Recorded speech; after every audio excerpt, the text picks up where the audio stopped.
सीतापुर गांव में रहती थी एक चुड़ैल, लेकिन इस बात से गांव के लोग अनजान थे।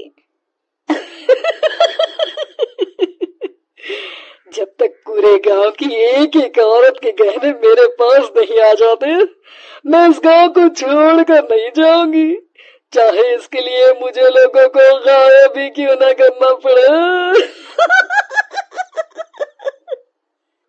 दूसरी तरफ गांव की औरतें बात कर रही थी।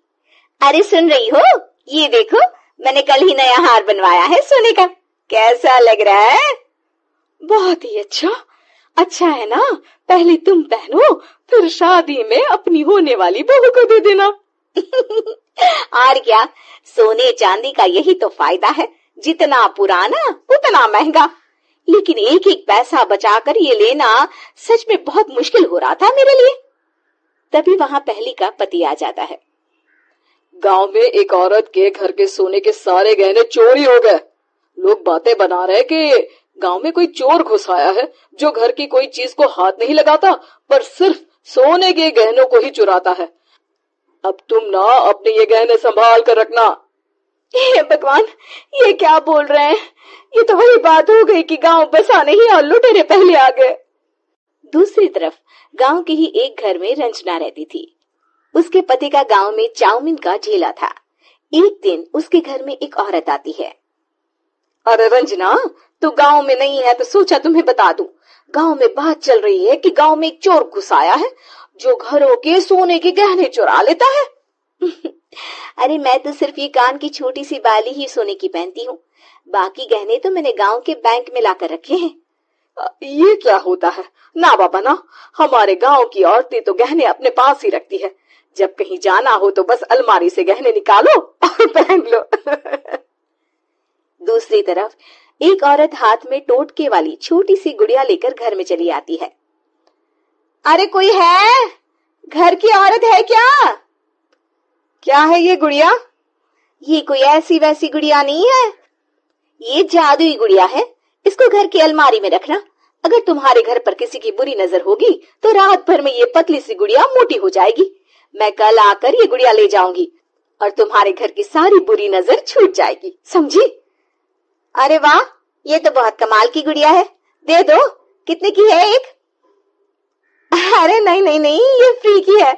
मेरा काम इस पूरे गांव को बुरी नजर से दूर रखने का है। हाँ। भली औरत उसके हाथ से वो गुड़िया लेकर अलमारी में रख देती है। लेकिन अगली सुबह जब वो उस गुड़िया को देखती है तो पतली सी गुड़िया मोटी हो चुकी होती है। हे भगवान, ये क्या? किसने मेरे घर को बुरी नजर से बांध रखा था? तभी वो गुड़िया वाली भी आ जाती है। मैंने कहा था ना, घर पर बहुत ज्यादा बुरी नजर है। लाओ, ये गुड़िया मुझे दे दो। औरत वो गुड़िया उठाकर उसे दे देती है। गुड़िया हाथ में आते ही वो औरत उसे लेकर सीधे गांव के बाहर की खाली हवेली में चली जाती है और साधारण औरत से चुड़ैल बन जाती है। अरे पगली, गांव वाली, इस गुड़िया के पेट में तेरे घर के सारे गहने हैं। इतना बोलकर वो गुड़िया को फाड़ देती है और सारे गहने निकाल लेती है। वहीं दूसरी तरफ, हे भगवान, मेरे घर के सारे गहने चोरी हो गए। उस औरत के घर के आसपास लोगों का जमावड़ा हो जाता है और लोग बातें करने लगते हैं। लो जी, ये भी घर गया। पता नहीं कौन चोर है जो इतनी होशियारी से गहने चुरा लेता है। कुछ समझ में नहीं आ रहा कि कौन है। लोग तो घर से कहीं जाते भी नहीं है, न ताला लगे न घर खाली हो, फिर भी रातों रात गहने चोरी हो जाते हैं। अरे हम तो कहते हैं लोगों को बारी बारी चौकीदारी करनी चाहिए, चोर को तो पूरे गांव वाले मिलकर पकड़ ही लेंगे। लोग बारी बारी घरों की चौकीदारी भी करते हैं, लेकिन चोरी होने का सिलसिला रुकता ही नहीं। फिर एक दिन रंजना के पड़ोस से भी रोने की आवाज आती है। अरे आज ही घर की बुरी नजर उतरी और आज ही सारे गहने भी चोरी हो गए। कैसी बुरी नजर? क्या हुआ था? तभी वहां उस औरत का पति भी आ जाता है जिसके घर में गहनों की चोरी हुई थी। हाँ, मेरी बीवी ने भी किसी गुड़िया को घर में बुरी नजर उतारने के लिए रखा था, लेकिन अगले दिन गहने चोरी हो गए। अब रंजना को कुछ कुछ बात समझ में आ जाती है। वो गांव वालों से कहती है, देखिए अब आप लोग चिंता न करें, जल्द ही चोर पकड़ा जाएगा। उस नजर उतारने वाली गुड़िया को आज मेरे घर कोई भेज देना। फिर क्या था, चुड़ैल को लोग रंजना के घर भेजते हैं। पहली बार देखा है कोई खुद लुटने को तैयार बैठा है। तो तू है जिसे घर की बुरी नजर उतारनी है। ये ले गुड़िया, ये सुबह तक मोटी हो गई तो समझो तुमको और तुम्हारे घर वालों को नजर लगी है। हाँ हाँ, मैंने काफी सुना है। तुम ये गुड़िया मेरे घर छोड़ देना। अरे क्यों नहीं, कल सुबह आऊंगी जब गुड़िया तुम्हारे घर की सारी बुरी नजर लेकर मोटी हो जाएगी, ठीक है। अब क्या था, रात को रंजना ने पूरी नजर गुड़िया पर रखी।